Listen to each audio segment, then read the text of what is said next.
Howdy Moz fans, welcome to Whiteboard Friday. My name is John Doherty. I currently lead marketing at hotpads.com. Thank you Moz for having me back here on Whiteboard Friday. It's been a while since I've been here. I'm super excited to be back in Seattle, able to get here on the camera and talk to you guys about a few things that are near and dear to my heart. I've been at Hotpads for about 4 months now. I joined them in San Francisco a few months ago, moving out from New York City to lead marketing for Hotpads. Working on some of the other rentals businesses as well under the Zillow Inc. umbrella, both on the consumer side and the business-to-business B2B side. But I worked for an agency for a couple years. I worked for Distilled, based in New York City. And obviously I worked with a lot of clients, small clients, large clients. Took a lot of pride in building relationships with my clients and getting things done.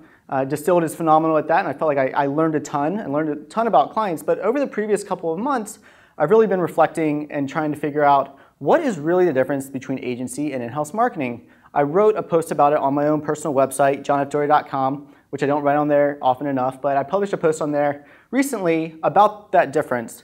But today, I want to take a little bit more focused approach to that, and I want to talk to you from the in-house perspective about 5 things that I wish I had known when I worked as an agency marketer working for clients.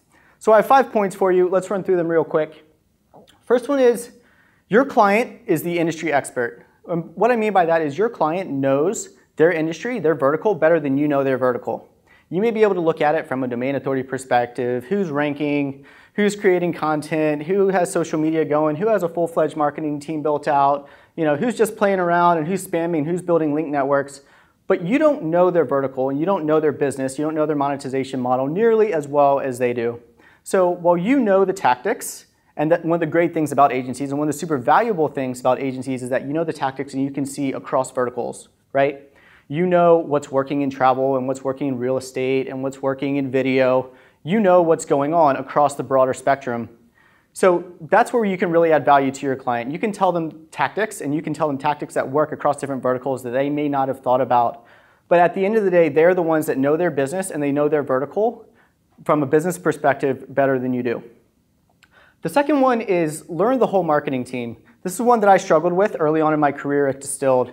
I was very focused on SEO, especially technical SEO, focused on site architecture and content and things like that. So I made sure to get to know the SEO, right? I made sure to get to know the SEO team, who does what's everyone's skills, all of that. For a long time though, I failed to get to know their bosses. I failed to get to know who runs the marketing team. I failed to get to know the different sides of the marketing team and who does what. For example, in a big company, the marketing team may have 5 people in PR and 3 people in SEO and 2 people in email.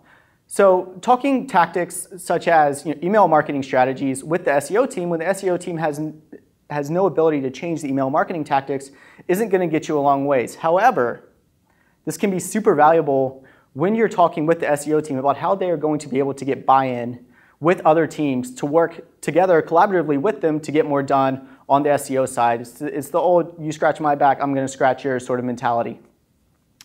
The third is never forget that you are, as the agency, you are the outsourced solution. Whether you like it or not, no matter how closely you get to your client, no matter how well you get to know them, no matter how often you go down to visit them, you are still the outsourced solution. You are not working there in-house with them all the time, part of the politics, seeing what's going on, knowing what the roadblocks are, knowing why certain things aren't getting done or why certain things do get done. At the end of the day, you are still an outsourced solution that you were brought in for a reason. That's not necessarily a negative thing. Actually, from the in-house perspective now, I don't believe that that's a negative thing at all. Because you were brought in because you're the expert. You're the expert in SEO or technical SEO or link building or content marketing or social media marketing. You were brought in because that is what you own and that's what you are known for. And so that is exactly the reason why you are there, not to be part of their marketing team. However, what I learned in my time at Distilled is the closer you can get to the team, to the in-house team, the better you can get to know them, the more successful you are going to be. This brings me to my 4th point. As an agency marketer, you're actually less responsible for results than you may think that you are. What I mean by this is ultimately the in-house team is the one that's responsible for the results. Myself at Hotpads, I am responsible for driving traffic, which drives leads, which drives the business, right? if I hire an agency, you're not going to be responsible for driving traffic. You're going to be responsible for giving me deliverables that I can then use to go and turn into actionable things for my development team to do or for my marketing team to execute on. To be successful as an agency marketer, what you need to do is you need to make sure that you are communicating with your client. That is the first and foremost, that you're communicating with your client, telling them when things are going to be in their inbox, what you're going to be delivering, why you're delivering it, what you're going to deliver next based off of the deliverable that you're currently working on, or spending a lot of time reporting. Honestly, I was really bad at this when I was at Distill, reporting to my clients and telling them, this is what we've done over the previous month, and this is what we're going to do over the next month. That alone is invaluable to an in-house marketer, because then as an in-house marketer, if I'm given that from my agency that I'm working with, I can then go and set expectations with my bosses and tell them, this is coming down from this agency, I expect it on this date, these are the things that they've done, and this is what we're doing with them. Finally, this brings me to my fifth point, which is deadlines actually matter less than you think. Deadlines for deliverables actually matter a lot less than you might think. The reason for this is in-house marketers are very, very, very busy.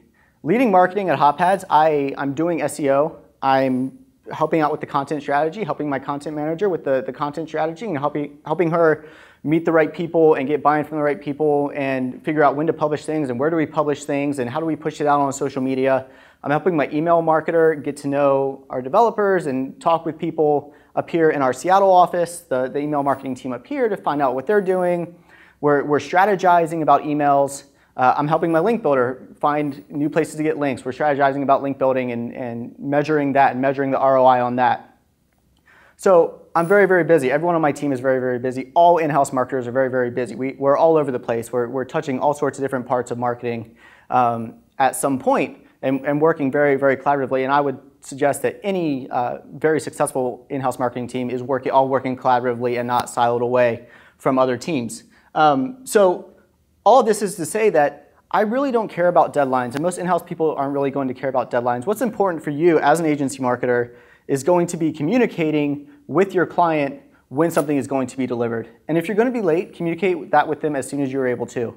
If it's going to be a week late, let them know why. Things come up. Everyone understands that things come up. Maybe another client had an emergency. Maybe there's an algorithm change that they were hurt by, that their CEO is about to fire the whole marketing team if you don't jump in. Clients understand this. So what you need to do is you really need to communicate with them as soon as possible, as often as possible. And as an in-house marketer, speaking to the in-house guys for a second, you need to tell the agency exactly what you're dealing with, exactly what your responsibilities are, what keeps you busy day to day. There's nothing more frustrating as an agency marketer than being like, why can't I get a hold of my client? I know they're around, I know they're in there, aren't they just like sitting there building links? The answer is no. They're not just sitting there building links. They have a lot going on. So to be successful as an agency marketer, you need to find out from your clients exactly what keeps them busy day in, day out. So then you are able to not be a pain to them, but rather to help them do their job even better. So these are 5 things that I wish I knew as an agency marketer now that I am in-house. Once again, my name is John Doherty. Feel free to follow me, JodyJF on Twitter. Once again, I lead marketing at HotPads. I'm happy to be back here. Please leave any comments you have below in the comments section. Thanks a lot. Have a great weekend.